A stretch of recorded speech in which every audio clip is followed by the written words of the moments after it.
I have Silly Sally with me today. Hello! So, yesterday you started learning about Peter and the Wolf. And what we learned is that Peter and the Wolf is a story, but there was a famous Russian composer, Sergei Prokofiev, who took the story and made it musical. We just don't know how yet. I can't wait to learn how. Well, for today, we are going to listen to the second part of the story. It was a pretty good story. So, we're going to listen to the second half of the story, and when the story's over, the video will end. So that'll end our lesson for today. So enjoy the rest of the story. Yay! I can't wait to hear the end. Grandfather left Peter and took the gate key with him. He did not trust Peter to stay in the garden. Peter was bored and unhappy in the garden. The small bird tried to help. He flew to a tree and sang to Peter, but Peter still didn't cheer up. Meanwhile, the hungry wolf did come out of the forest. The small bird saw him first and called in alarm to warn the duck. The cat heard the bird's warning as well. She hissed in fright and climbed straight up the tree. The duck was so frightened that she jumped right out of the pond. The wolf was coming, and he was the biggest wolf she had ever seen. The wolf saw the duck and ran after her.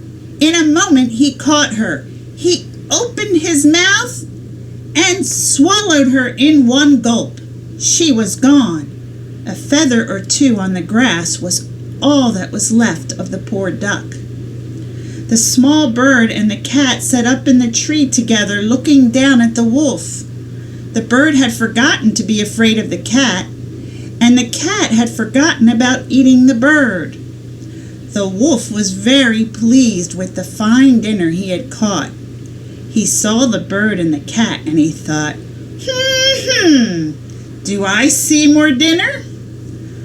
Above him, the small bird and cat were too frightened to move.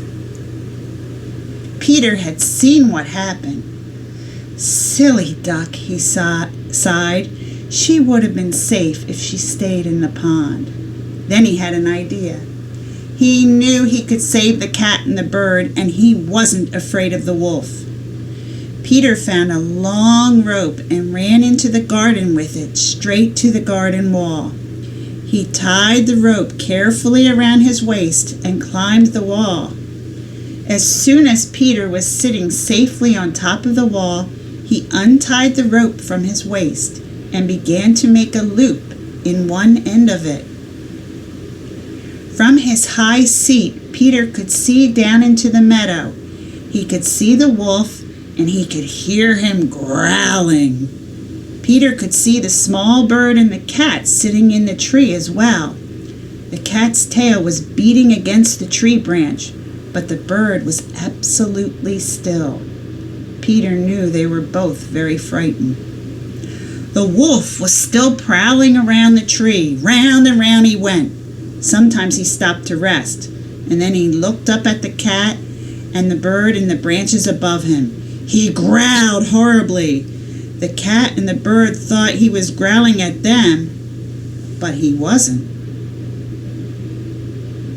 The wolf was beginning to feel quite ill. Inside him, the duck was still alive, and she was kicking his stomach hard. She was very cross, and she thought that if she could make the wolf hiccup, she might be able to jump out. The wolf felt worse and worse. Peter called out to the bird, "Fly round the wolf's head. Make him look at you. Then he won't see what I'm doing." The wolf was growling so loudly he couldn't hear what Peter was saying. So the bird flew around the wolf's head. The wolf snapped at him, but he kept flying round. Soon the wolf felt quite dizzy. As the cat watched, she thought how brave the bird was, and she was glad after all that she hadn't eaten him for dinner. Peter finished making the loop at the end of the rope. He tied one end of the rope to the tree, and he let the other end down carefully over the wolf. By now, the wolf was feeling very ill indeed, and he did not see Peter above him with the rope. Then suddenly, something pulled his tail very hard. It was Peter's rope. Now the wolf couldn't run away. The more he tried, the tighter the rope became around his tail. All at once there was a noise in the forest. There were shouts and cries and bangs and crashes. People were coming through the trees and bushes, blowing horns as they came. They were hunting the wolf. When the hunters came out of the forest into the meadow, they saw the wolf beneath the tree, and they blew their horns to frighten him. Peter shouted, "Hey, come over here! We've caught the wolf, and he can't get away!" The hunters went up to the tree. They looked down at the wolf held fast at the end of Peter's rope.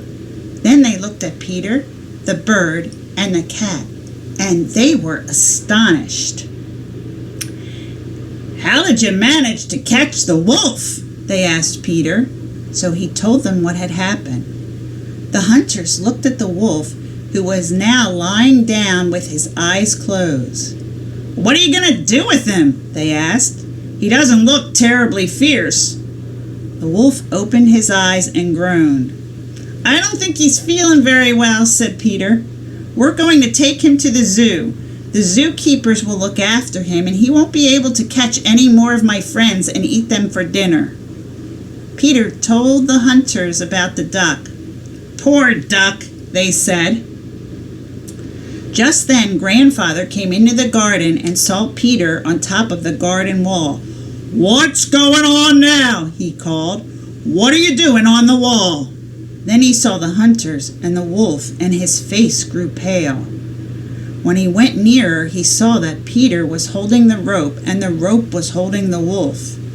At that moment, Grandfather's face grew red with rage. Before he could say one word, the hunters told him how Peter had caught the wolf.